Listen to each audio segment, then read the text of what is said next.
One of the things that Dr. Freeman had done in the past was gave you a medicine called quetiapine or Seroquel. Do you know? Oh, no. I want you to tell me what happened. Oh, yes, I will tell you what happened. I turned into the angriest person on the face of the earth. I was road raging. I was saying things that would make your grandmother just poof into thin air, and I had no idea from where it was coming. It scared the shit out of me. I was verbal with Let's do this.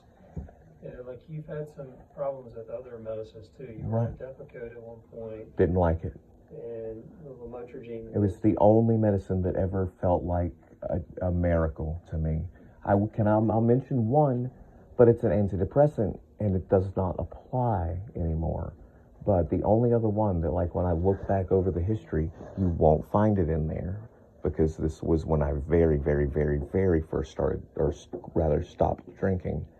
I got hooked on a sample pack of Trintellix, and I really enjoyed that. But it was prohibitively expensive, which is why they gave me free samples and got me to love it. And then the doctor's office I was going to then said, okay, come in 3 days and we'll write you another prescription. And so they were stringing me along like that. I found a miracle drug at the very beginning of this, but because of that scenario I just told you, it was intentionally made unaffordable to me. And she gate kept it through, I'll write you for a week and come back and see me for $400 a visit or whatever the hell it was. So that miracle drug was withheld from me. I don't remember who the first person that gave me lamotrigine was. I truly don't. All I know is that it changed my life, and I wish I had never seen any of these other medicines. And so I'm sitting here. Why did you stop it? Because it did its job. It's a mood stabilizer. My mood is, internally, I'm running like laser beams and clockwork. And it was the mood stabilization drug that was destabilizing me. For the month, roughly, we've been here since Edgar died, I have been acting like a lunatic. In my head, I'm entirely sane and together. Outwardly, I look and act unusual, and that's an understatement. I can't help it. I am outside of my body watching myself do it. But when I want to finish this. I'm sorry. I made the decision to say, why am I clear in my head, but I'm not clear outside of my body? This is bothering. It reached a point to where it was bothering me. We watched a movie there was a scene that was particularly moving. I cry at movies, dude. Ever since I was a child, I cry at movies. But this one would have triggered me emotionally anyway due to the circumstances. But it destroyed me. Have you ever experienced or known someone who experienced or read a medical report of someone who has experienced what they might call the Holy Spirit moving through them? You don't have to answer that. That's rhetorical. Yes, of course you know what I'm talking about. That happened to me in the form of an emotional reaction to watching a movie. I, in the moment, because of the destabilization I was experiencing due to having a stable mind whilst taking a mood stabilizer, I made a decision, an effort even, that this emotion was coming at me and that I could see it in colors and coming from different places, from different directions. And usually that's when I would curl up in the couch or maybe pull my jacket up a little bit and conceal the fact that I'm being moved by the story, like that's against the wall or something. And so here I am moved by this story, and because this pill that I'm told if you're supposed to take this, and I believed it too, because it is a miracle drug. It is. I'll go scream on the mountaintops if they can pay me, and I'll do the ads. Ask your doctor about Lamictal. But sometimes I need reeled back in. This is one of those moments. Can you reel me back in? Yeah, I think here's a couple things that I would just tell you. You know, like there are some things that you're saying and such that are concerning. There's some things that understood from your brother and dad that are concerning. So what was even what did I tell them that that should happen because we missed the psychiatry appointment? And that was to call mobile crisis. Are you shitting me? I'm not. Well, that's not the solution at all. So what is the solution? So that's probably going to happen. I'm just going to be honest with you. That's not going to happen. Well, they can call them because they have. What is mobile crisis? So basically, it's people that work under the Department of Health, mental health. Yeah. Come and talk to you, just sort of like I'm doing. Okay. And what are my rights as a human being in these circumstances? They're not gonna. They can't just come and arrest you. Right. So Can they just come? Can someone come into my house and say, I think he might be crazy, and then I leave in a straitjacket and I'm in a mental hospital for the rest of my life? I use a straitjacket, but here's the thing that I would say. Like, it does warrant another evaluation. I think that's fair. And so basically, if there are enough people who are concerned about your mental status. Right. If I had a pile of text messages, a pile that showed that my father was the paranoid one and that I was the sane one, would that help my case whatsoever? So I think the thing that I would say to you is, don't be afraid of the crisis evaluation. Hey, then that sounds fair enough to me. I have, however, it's important that I have been harassed, assaulted, by my brother. And when I say assault, I mean that he got up and very close to me and bucked up and told me that, finger in the face, that he was going to fuck me up. That's assault. Had he hit me, that would have been assault and battery. There's been suspicions about my having fallen behind on my finances. In order to get to the bottom of that, my brother opened mail that wasn't addressed to him. That's breaking a federal law to begin with. He took pictures of this mail, texted it over federal communication airwaves to my father. So he transmitted private information that he obtained by breaking federal laws. I've sent my father the text message, "Stop harassing me," period, followed by a stop sign 40 or 50 times in the past week. The text messages don't stop. I've blocked him. He's calmed down. And then I will unblock him, and he's cool for about 12 hours, and then it spirals again. The last time I sent him, "Stop harassing me," period, stop sign. If you're an Apple user, you can change the way that stop sign is going to come in. It can come in nice and soft, or zoom in from the side or whatever. And I took the time to go in and find the one that said slam.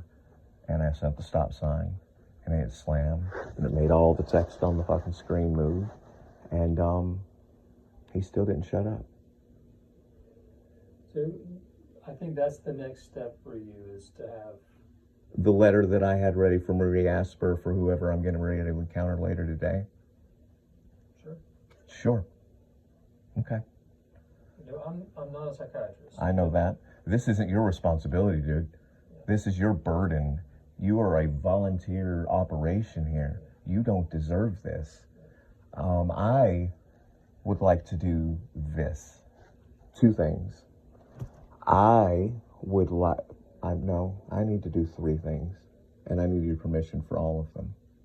This is me asking you for permission to I have enough of that hydroxy, left, and I'm trying my best not to take it because I would rather have no dependency. I have plenty of it right now. I'll stop sharing it with my brother. This belongs to me. This is sacred and important, and I'm going to keep it in my bag. I should have taken it before I came in here, because look at me. but I didn't want to be colored in any way. I wanted to bring you my true and honest self. Okay. I'm gonna take it as soon as I get back into the car. I'm gonna take it because look at me. I'm symptomatic. Guess what? I have been prescribed a medication for the symptom I have experiencing, and I have plenty of it on hand. I wasn't scheduled to be in here until September to get more of it. Had I at any point in time felt compelled to reach out to Dr. Marie Asper, I would have. My goal is to be mentally healthy. Okay. That's one. That's one. That one is let me get out of here with a handshake and I've got plenty of that medicine left over. Two is let me find a way to honor Dr. Freeman by writing something, a goodbye to this place, and combining it with a photograph that I have thousands of. He'll be with me when I go look through my catalog of photographs. I'll make sure that he's there. He's here now. He's listening. He's participating. I'm going to find the photo that I feel would mean the most to him. I get the feeling it won't be Charleston. It won't be anything Charleston, but it's going to fit your theme and what you got in here. And I'm going to save my own stupid little broke money, and I'm going to have something worthy of him printed, and I'm going to bring it back up here with something written. And I would like to, with your approval, that I wouldn't send a message out into the world in my words without letting you check them first, endorse this place as a large part of my story. Because when my mom suggested going to a Christian clinic, I said, and I just, for the sake of storytelling alone, I have to say it this way. I told her that she was out of her goddamn mind, that I was going to go to a Christian clinic and get help with anything, because God didn't have nothing to do with nothing. Nothing to do with nothing. This is just chemicals in my brain because of chemicals that I put in my body. This is a molecular problem, right? But then she said, it's free. And I said, sign me up. And I took advantage of you guys for a long time. I'm broke. I qualify for this, whatever your setup is. But it doesn't mean that I didn't take advantage of it, because I did. Because it exists. That's why it exists. I'm finished taking advantage of it. I want to give back. That was 2. I don't remember what 3 is, and I don't feel like it's very important. Fair. Okay. Well, I did tell your family about the mobile crisis. Okay. Particularly when... You pitched it to them. Well... I'm not mad at you. So here's I'm just the asking you. Truth. Like, yes. The honest truth. So, you hear one side of a story. I know. And you didn't show up for the appointment. What am I supposed to do? I know. You did. Be mad at me. Be mad at me. I'm not mad. Okay. But I did honest. that. Honest is important. Honest is important. I'm being honest with you and have been. And I was late on purpose. That's fine. Here's what I'd say to you. I don't disagree with even telling them about it, though, because I do think that there are some... Justin, at the end of the day, what do I want? You want for me to be healthy and happy. That's all we're here for. And that's all you've done for me in ways that I can't begin to tell you. And that's why I'm asking for your permission to let me tell this story. And let me begin by walking with Dr. Freeman and finding the photograph and finding the words. This is powerful. And it takes every ounce of what I have to sit here and tell you about my cat and maintain my composure. I didn't know Dr. Freeman died until my father made this appointment for me. Okay? I haven't had a chance to deal with that yet. But I'm running so hot that I can literally, this is not a metaphor. This is not a metaphor. I can remove that thought from my brain and put it elsewhere until I have the fortitude to honor it fully. That is clarity. That is peace. It should be scary. But I'm not the one that's scared.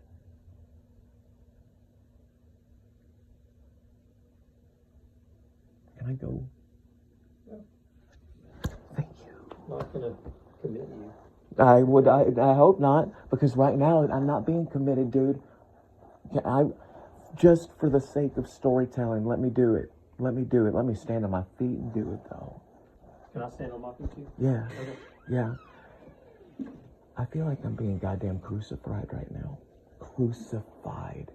And I feel like that the whole Christ metaphor is real and that we're just all here. We are sons of God. All of us, not Jesus. He was one of them. We're all sons of God. We're all on a cross. I rolled the rock out of the way and I buried my cat and I floated off because nothing mattered anymore. And I see Christ there. I think it's painfully simple. So painfully simple that it breaks my heart that I can't just walk up to somebody and tell them the truth. And I'm going to spend the rest of my navigating how to not be the way my parents were to me. And I believe what I believe so more thoroughly and wholly than anything they've ever dreamed of. Because God didn't want what happened to me when I was a kid. So, just so you're aware, like don't be afraid of the mobile crisis people coming. Okay? If you feel comfortable enough to talk to me, you should feel comfortable enough to talk to them. Okay. That's basically what that entails. Is Can I be... Justin talks. Yeah. They listen. Look, I'm going to be thorough with you. You and I have a doctor-patient relationship right now, do we not? Mm-hmm. I'm not going home. I'm not going home. I have places I can go. When this started to spiral, I could see it like 4,000 moves ahead. That's why I wasn't really concerned about getting over here. That was selfish of me. I recognize that. But I was making a point. Because my point, I'm not late. Fucking 6 months early. I'm sorry. That was the last one. Forgive me, please. I'm early. I'm extremely early. And when it started to spiral, my very best friend, I reached out to him proactively and said on my phone, I'm going to share my location with you and only you. I don't know why it's you. I just know that it has to be. Could have been my brother with whom I shared a place. Could have been my dad, whom I trusted. For some reason, the universe, God, Jesus, a voice in my schizophrenic head said, tell Jonathan. And so he knows where I am right now because my phone is on and it is in my pocket. I'm never in danger. I drive Lyft for a living. I pick up hitchhikers for money, okay? We live in the future. Everything's safe. I have taken extraordinary safety measures and so that I feel comfortable exercising my autonomy that I have earned with Lyft. And now that Edgar is gone, I have a very new kind of autonomy. And if everything is this crazy right now, and if I can do Lyft or Uber anywhere, and if my very best friend knows where I am at all times, and has not talked to me today, he's only watched and he's only listened, he knows I'm okay. He knows where I am. You don't. My brother doesn't. My dad doesn't. No fucking straitjacket people know where I am either. There's one person. There's 2, 3 people know where I am. There's Jonathan Haley. That is Justin Mackey. And that's God. But the magic part is, it's all the same thing. Would you be shocked to say that I would agree that you need some more evaluation? No. Okay. It doesn't come as a shock to me at all. And that's the shit I'm talking about, is navigating rather than learning what to say, just learning what not to say. Oh, yes. I think we're speaking. I just had my finger on my lips. Let's just do one of these. And Come on out. thank you. I'll be in touch regarding the Dr. Freeman spiel that I gave you. I don't have time for that right now. And as I said, I picked it up. Right space. He deserves more than I have to give him right now. Okay. We need more much, so we put a little picture of him there. Where? Oh, she told me to come and see.